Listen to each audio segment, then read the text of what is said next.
Should you watch Legion?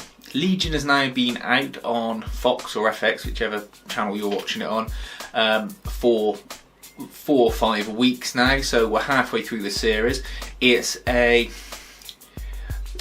story of hour-long episodes set surrounding a universe where mutants, as in the X-Men, so Marvel's mutants, exist.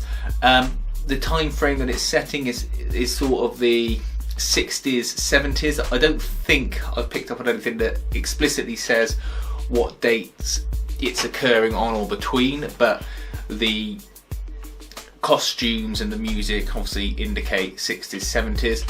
However, there's always bits of technology that sort of seem to be out of place as far as things go. So I've seen some people with tablet type devices and that. So whether or not it's meant to be secret government technology that they had back then, I don't know. But it all just adds to this general feel of the show. The whole show itself is some sort of big psychedelic trip. The first episode in particular, which is like a short movie, 'cause it's longer, it's about an hour and a half, hour 40 minutes long.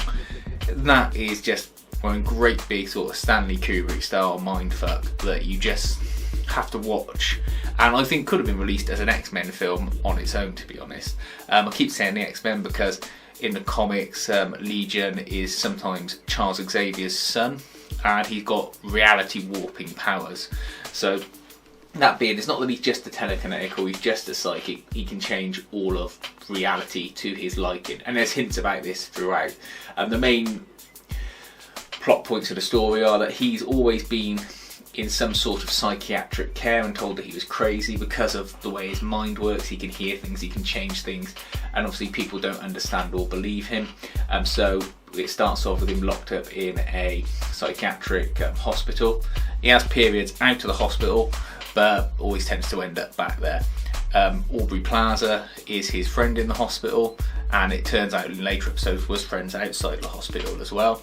But she dies and then comes back to him in sort of flashbacks and visions and as a ghost. And you don't know if he's sort of keeping her alive because of the extent of his powers. So she could just be resurrected at any point as a result of that. He gets rescued by a band of mutants who are like the X-Men, but they don't go to a school for the gifted. It's more like they go to X-Man therapy centre for the gifted. So they're in the woods doing lots of therapy things. A lady runs it. Yeah, and it's all very sort of hippie-ish, so it's very far from like people going out doing crime fighting and things like that. And they do lots of delving into his mind, and you can see these really well thought out representations of his thoughts and fears and all that. It's quite interesting and different to watch. On the backside of that, there's a government agency that is after them. It's not the CIA, it's not anyone you've previously heard of. They're their own unit, and they've got lots of sort of creepy, strange people in that. In particular, there's one, I think he's called the Eye, who tends to torture people and get information from people. It's really worth watching. It's different from any other telly you'll watch, and that's one of the main things about it. And it's well written, well directed, and they've got a clear vision as to what it's going to be. And that's the best thing, is you know they must have a plan for an arc. They're not just writing it open-ended, or it doesn't seem like that anyway, that they're trying to just drag it out.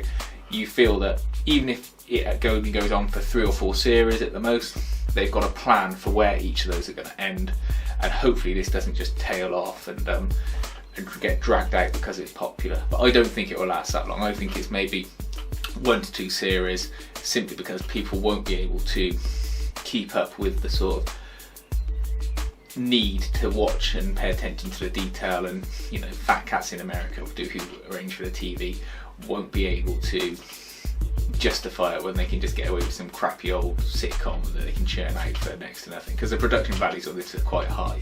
So again, I think that will scupper it, but it's a shame, and it's really worth watching while you can, particularly if there's some big plot spoiler at the end. It's better to be on board now, so you don't get lots of smart asses on the YouTube or whatever telling you what happens. That's why I'm purposely not trying to say too much about the ins and outs of the plot. But there is a character who's like Rogue in it, but she's not Rogue, but she's like Rogue. So that's all I'll say. And that's his sort of girlfriend. Oh, the other thing is all the people in it look normal.